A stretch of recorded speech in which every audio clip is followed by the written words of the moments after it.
Hi, I'm Deanna Van Buren. I'm so excited to be here this year. I can't even tell you, I'm bursting out of my skin. And was really excited actually on Tuesday or Wednesday to meet all the students. So that's been pretty amazing. They're doing amazing work here. I am the founder and director of FOURM Design Studio. I started my firm in Oakland. And just to legitimize myself a little bit, just to follow up on Jim saying that we're actually pretty conventional. I used to be conventional. This is some conventional work. I did buildings. I worked overseas. I worked for very large developers, doing a lot of retail, mixed-use development, new cities in China, new town centers in Sydney. We worked in Malaysia, the Middle East. It was an incredible, wonderful experience. I came back to the United States. I did smaller things. I did actual buildings, just buildings by themselves. I did residential, single family, prefab, science and technology, you name it. I did like every typology that you can imagine. And I got to the point where I was a little bit frustrated with the profession. I didn't feel like the clients valued what we had to offer. I didn't feel like my values were in alignment with them. I also felt that we weren't serving 100% of our community, and I also felt that I wanted to make a difference. I wanted to have an impact. I believe in design. I believed in what we were doing as architects and designers. And a lot of us felt like that, and some people went and became developers. Nothing wrong with that. I worked with them. I love them. Maybe I'll be one day. But I'm a creative person, and I wanted to use design to have an impact. So what I want to talk about today are just a few areas we're moving into in my practice. We put on 3 hats, I would say. This is starting with the artist, the avatar, and then the activist. So I'll run through the artist and the avatar. So these aren't always maybe urban scale transformations, just to go with the theme, but the capacity that architects actually have to transform anything and everything, and that we shouldn't limit ourselves in our capacity. So when I'm an artist, or when we are an artist, on the left is some of my team, our contractor, Elizabeth Ogbu. I don't know any of you know that. She's also on our team. When we become artists, we're makers, and we build things. And we have a holistic attitude, and we are working a lot in museum and gallery installations, working in underserved communities, and any installations for and with underserved communities. So the next slide shows some projects, but really about what the implicit values of those projects are. So this sort of looks at a Global Lives exhibit we did. Our attitude is that the space of the gallery should actually push itself to the front. It should engage the street. It should pull you in. It should do that by any means necessary. In this case, heavy graphics, a lot of activity up at the front. A sound piece should come on now. I hope I don't regret putting that in. But this is another exhibit we did where we created a vestibule, a sort of big blue glowing room. There is music with this that we commissioned from a very famous musician, new jazz musician named Shel Nordenson, who is also our client. So it's a sort of combination of working with artists, use their skills to actually build the exhibit.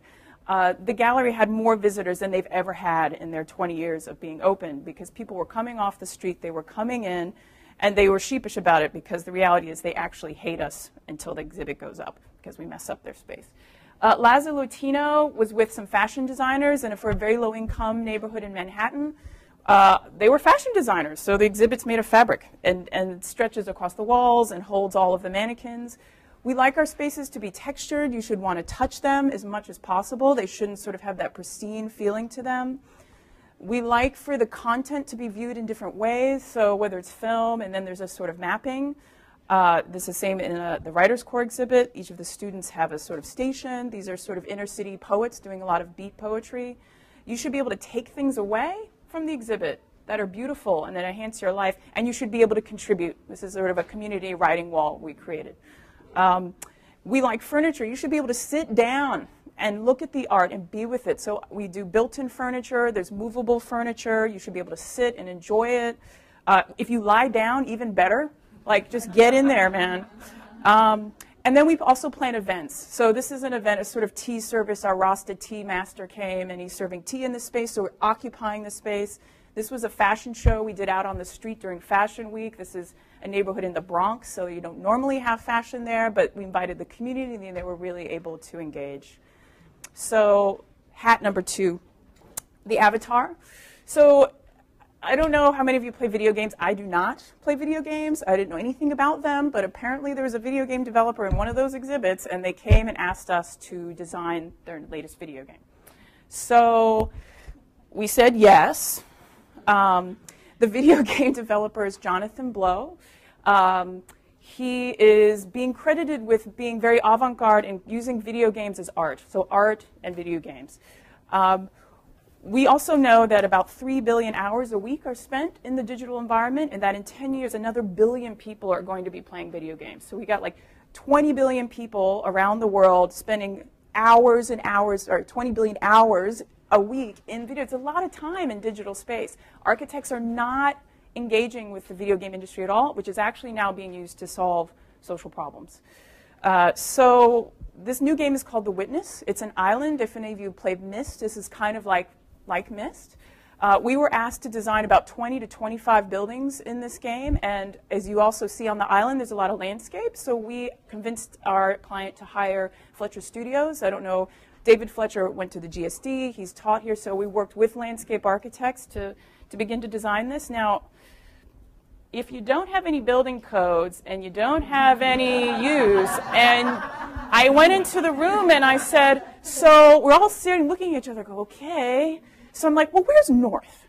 And the client looked at me and he was like I was an idiot. And he said, what difference does that make? I was like, wow, this is not, yeah, wow. So what you do when you don't have those things is you make them up. So a lot of what our job was kind of architect, perhaps as author or narrator. We created an entire series of civilizations and created something called the Matrix. In the Matrix are the 3 civilizations, and we do infrastructure. How did they worship? Where did they bury their dead? Where did they get their materials from? Was there a forest? Oh my God, is this stone made of stone? Where did the stone come from? Spanning millennia, with a very creative name of Civilization 1, Civilization 2, Civilization 3. And so these things layer on top of each other to create vernacular for the island, a new look for the island. So Fletcher Studios did a whole ecologies and geologies of how the island actually formed. We tried to create a process on how we were going to do this. What that ended up looking like is the developer would give us something like this. You're like, ick, you know, it's this boxes. We would take the gameplay requirements. We would start to develop some concepts. In this case, it was a game about symmetry. It needed to be by the water. So we said, oh, maybe it's a glass blower's factory. And so we looked at glass blowing. How does that work? How did that play into the gameplay? Meaning that there's puzzles in the game, and then you actually play the game in the building. So the building is designed also not around just our narrative, but how you actually play. We show them how the buildings go together. We needed to choose joinery techniques. We had a whole reason for that. I won't get into that. But explaining to them, these are how buildings go together, and this is how you get it finally into the game so that you can play it. This is the inside, that sort of circle and line you saw. So the manifestation of that is like the soot from the fire making. It makes the line. I mean, this was my life for years. You can't have a game without castles. So the castles become this sort of eroded bit of architecture that becomes a site of excavation. The top is a sort of insertion that holds a laser. We have tree houses with magnetic digital bridges that take you across. There's whole underground worlds of floating floors and oh my God, it goes on and on. We have burial chambers that actually then there's another insertion of a vault where you find stories of Buddhist lives. So it's a beautiful game. It comes out next year. I hope you all take a look at it. But what's exciting is that I think it's the first time that architecture, landscape architecture, and the video game industry have collaborated this tightly. And it looks dramatically different from any game that you have ever seen. And the hope is that this will impact the industry to the point that when people are in their digital environment, they're going to actually have a beautifully designed digital environment. They might start to question what their environment looks like. Can we raise the visual literacy? And how can we use the video game industry to actually raise our consciousness about design? So the other cool thing about video games is that they pay good money. And so the reality is I'm an activist at heart. I really am. And I wanted to mainly talk about this work because this is what I'm going to be doing while I'm at the GSD. I call it re-envisioning justice architecture. Some people, or maybe nobody knows how bad the current condition of our prison industrial complex is. The United States is the leader in incarcerating its citizens. We have about 2 million people in prison now. Majority of them are African American males. Our prisons are totally overcrowded. Our courthouses are exploding in size from the adjudication that's going through those.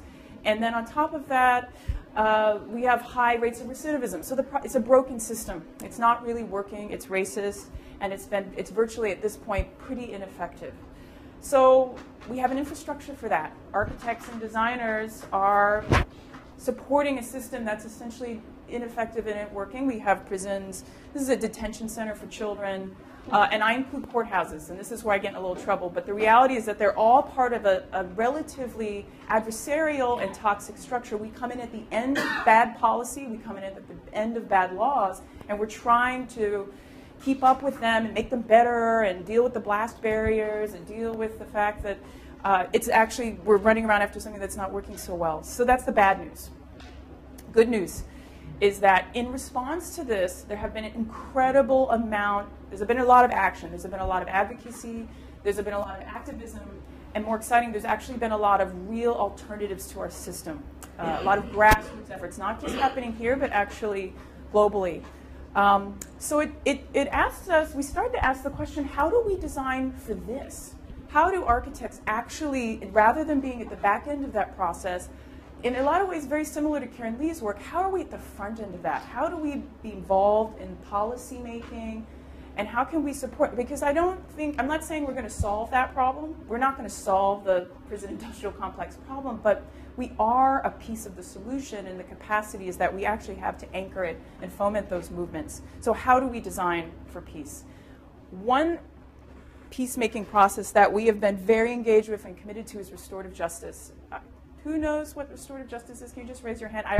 It helps me to know. So this is pretty good. This is a pretty good show of hands.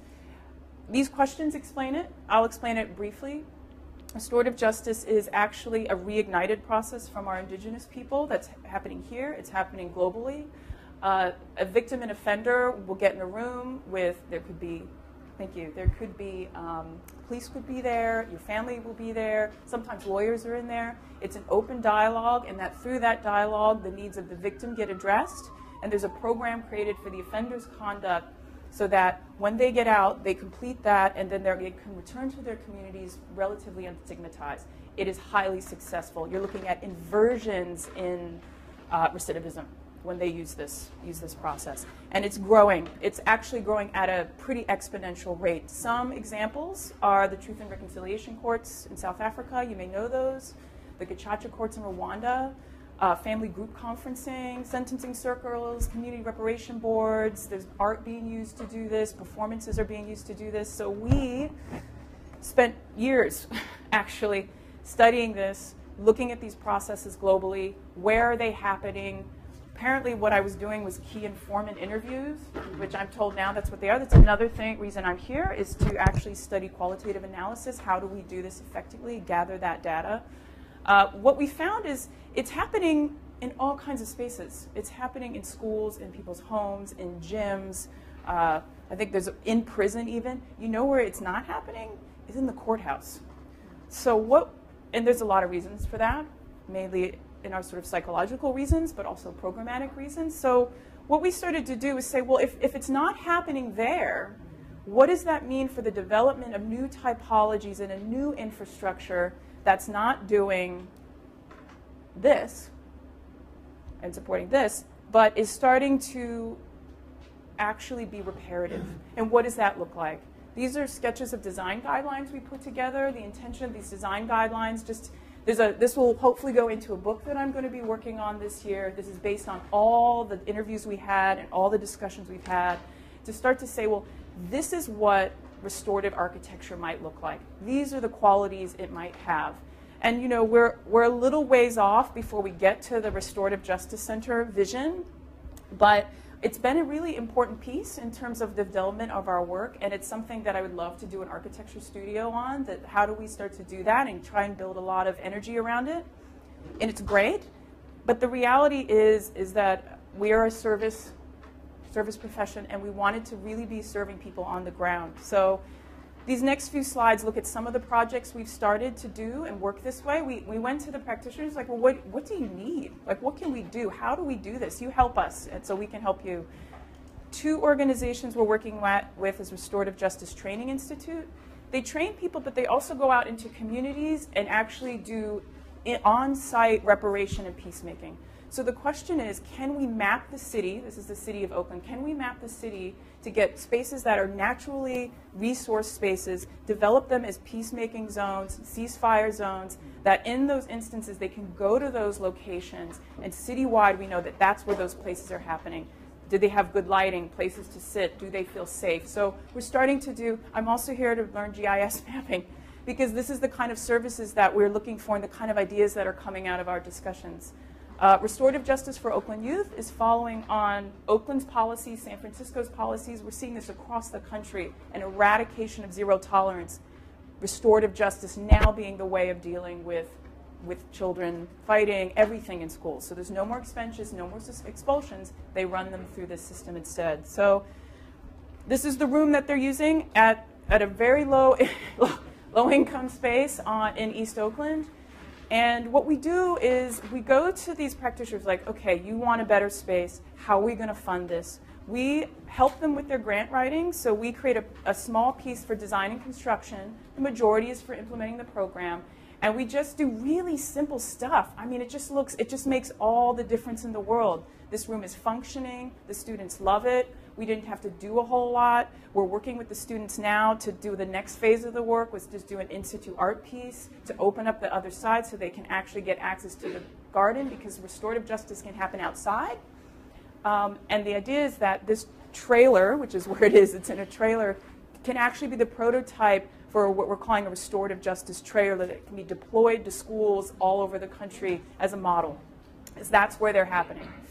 So another thing they all want was like, we need round rooms. We don't make round rooms. They don't ever exist. So another thing I'm doing here, so I'm taking CAD CAM, is to try to develop this prototype, which we have a client for, which looks at creating a kind of panelized modular system that clicks together to create a space you can remove panels and either increase or decrease the size of the room.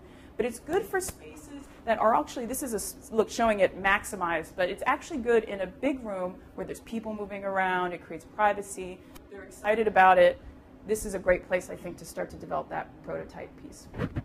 Another thing that we're doing is going into prisons to try and not just support restorative justice, but re-envision our prison architecture. Also, following up on Karen Lee, that this is an area nobody wants to do this stuff. You have any prison studios here at the GSD?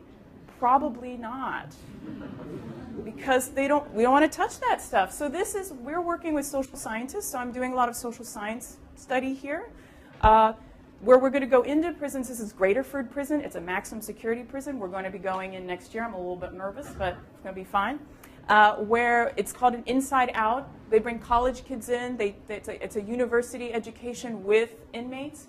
And what we've done is she put together this model making kit.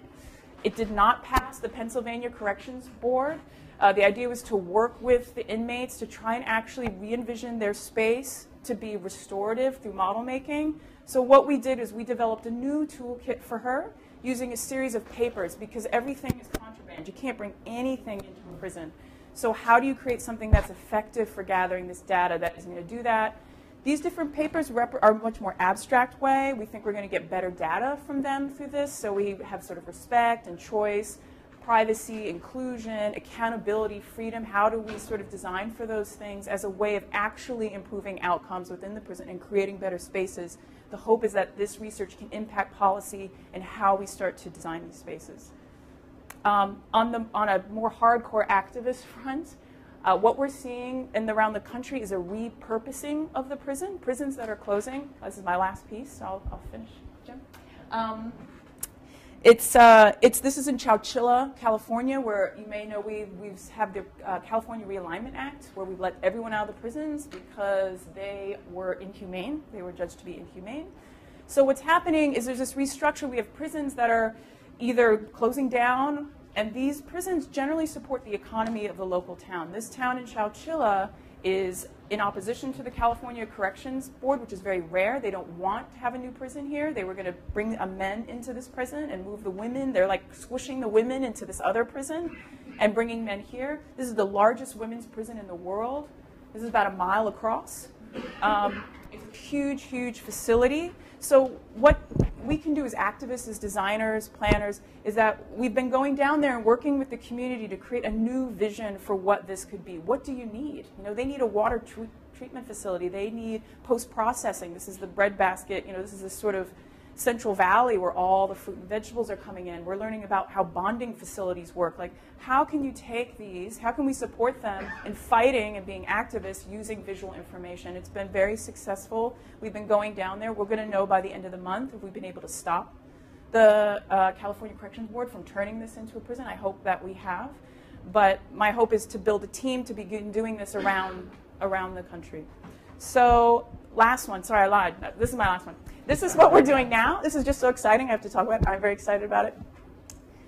The Center for Court Innovation in New York, working with the court system, has put into place for the first time in our justice system, Native American peacemaking process will be used in our traditional justice system. So you will have a choice. You can actually go into a Native American peacemaking process rather than go in through the court system. So this is happening in Red Hook, Brooklyn. We're going to be helping them to design that room. You know, it all starts with these small things, you know, the impact. You know, we start with something small, and then it can be something really big. So I'm excited about the direction that we're taking. It's happening. I'm hoping more designers, architects, planners will start to get involved in these movements so that we don't end up at the back end designing prisons and massive courthouses with blast barriers, that we can actually do something for peace. This is my favorite quote. I'll end on it. Cornell West, justice is what love looks like in public. Thank you.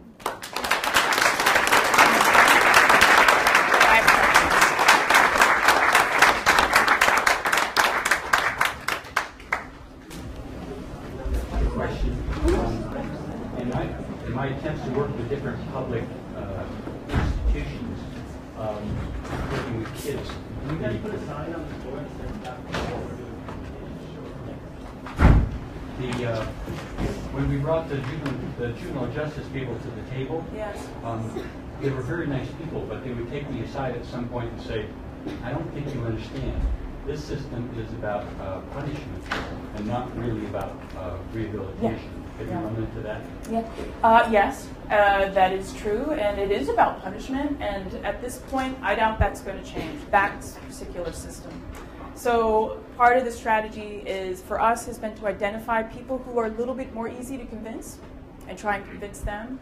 Also trying to develop graphics to explain the difference. I think that's where a great role that we can play, like visually explain that, and really support the restorative justice programs, because the reality is until those gain a foothold, they're going to keep running the youth through the juvenile justice system, which will mess up their entire lives, and those people know that system, they don't want to change it, but it's like moving way outside of that structure to these guys, which has been, for me, helpful because they're not always going to listen to us. You know, we're trying to form critical alliances with people who have a little bit more of an inside track on that. So that's been, but I have had that experiences, yeah. Aaron? Can you imagine a scenario where virtual environments and gaming are used for conflict resolution on the level of, say, the Palestine-Israeli conflict? Yeah, I mean, it's something that I've been asked before, and our resources now have not allowed us to kind of investigate that. I think once the game comes out next year, we're going to be in a better position to approach people like Jane McGonigal, who has the Institute for the Future, who's doing that. She's using gaming and gaming hours to actually solve big social problems, war, poverty, climate change, and to talk to her about how we can help participate in developing those. So it's for the future, I hope. Thanks, Deanna. Okay.